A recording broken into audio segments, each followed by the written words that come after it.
mana atau kenapa sampai dia menyampaikan perumpamaan. Lalu Yesus mengatakan bahwa untuk kamu memang diberikan rahmat yang khusus untuk memahami rahasia-rahasia kerajaan Allah, tetapi untuk kelompok luar, terutama lawan-lawan politik Yesus, orang-orang Farisi, pemimpin-pemimpin Yahudi, ahli-ahli Taurat, mereka meskipun punya telinga, punya mata, punya hati, tetapi mereka tidak memanfaatkan.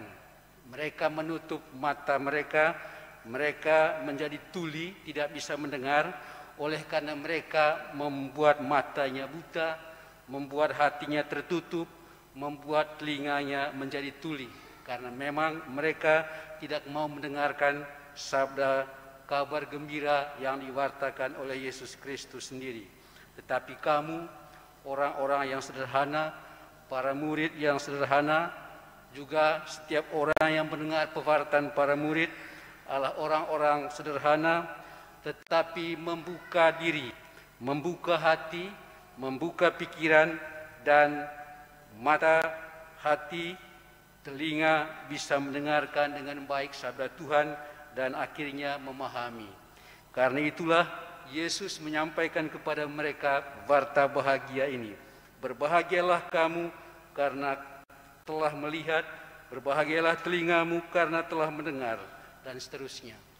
Saudara-saudari yang terkasih di dalam Tuhan, memang untuk bisa memahami rahasia kerajaan Allah itu tentang cinta kasih, tentang kebaikan, tentang sabda Tuhan yang diwartakan oleh Yesus Kristus melalui kata-kata, melalui perbuatannya, memang harus membuka diri supaya bisa memahaminya, dan karena itu mengalami sukacita, mengalami kegembiraan dalam hidupnya, oleh karena segala hal kebaikan dan juga sabda yang diwartakan oleh Yesus Kristus itu. Melalui kata-kata, melalui perbuatannya, Yesus sungguh-sungguh mencetus ungkapkan apa artinya kerajaan Allah itu, apa isinya kerajaan Allah itu. Melalui karya, melalui sabdanya, dia berusaha untuk mengkonkretkan atau membuat nyata dan aktual apa itu kerajaan Allah melalui kehadirannya. Saudara-saudari yang terkasih di dalam Tuhan, dalam novena hari ke-7 Santo Antonius ini, kita mengusung tema mewartakan, merayakan Ekaristi, sukacita dan kegembiraan iman sejati. Di dalam perayaan Ekaristi ini justru kita sungguh-sungguh mengalami kehadiran Allah yang paling istimewa, total, definitif dan paripurna.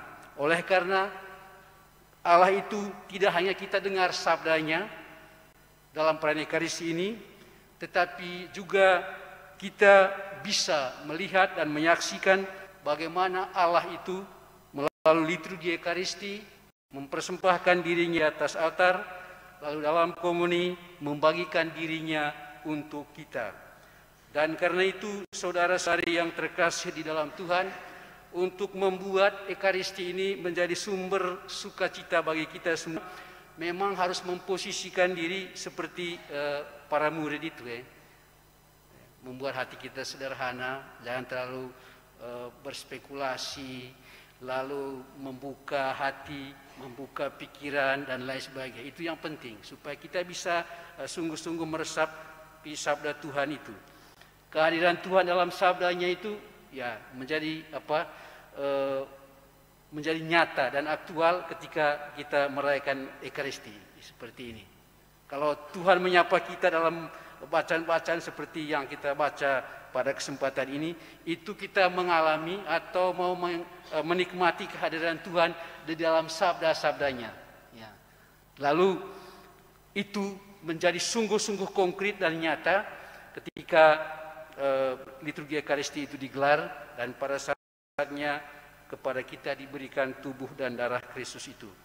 Saudara-saudari yang terkasih di dalam Tuhan, justru di dalam Ekaristi itu sumber dan pusat sukacita dan kegembiraan kita itu. Tidak ada di tempat lain, hanya di dalam Ekaristi ini. Sumber kegembiraan, sumber sukacita sejati itu, sumber iman yang benar itu ada di dalam Ekaristi. Jadi kalau mau untuk mengalami kehadiran Tuhan yang paling konkret, kehadiran Tuhan yang paling lengkap, paling sempurna justru di dalam Ekaristi. Karena itu saudara-saudari yang terkasih di dalam Tuhan, dengan mengamini kehadirannya itu, sebetulnya di sana kita sudah bisa merasakan kehadirannya, dan akhirnya mudah-mudahan membuat kita juga seperti para murid disapa oleh Yesus Kristus berbahagia. Oleh karena kita membuka hati, lalu membiarkan sabda Allah itu bergema, berbicara kepada hati kita, dan juga kita menyaksikan bagaimana Dia membagikan dirinya untuk kehidupan kita. Melalui sabda dan juga roti, tubuh dan darahnya yang kita sambut, kita semakin menjadi manusia yang berrahmat, kita dipenuhi sukacita dan kegembiraan itu. Saudara-saudari yang terkasih di dalam Tuhan, karena itu apa yang dikatakan oleh Paus kita Fransiskus itu, kita sebenarnya harus menghayati Ekaristi ini dengan penuh sukacita. Dia berkata bahwa sebetulnya kalau kita ikut merayakan Ekaristi itu, justru ketika kita pulang dari gereja itu wajah kita itu berseri, wajah kita itu bersukacita, wajah kita bergembira karena kita baru saja bersatu dengan Yesus Kristus secara sempurna, secara definitif dan paripurna dan lengkap melalui kehadiran sabdanya dan juga tubuhnya yang kita sambut. Kegembiraan ini harus sungguh-sungguh membantu kita juga untuk bisa pulang dengan sukacita kalau pulang dari gereja itu.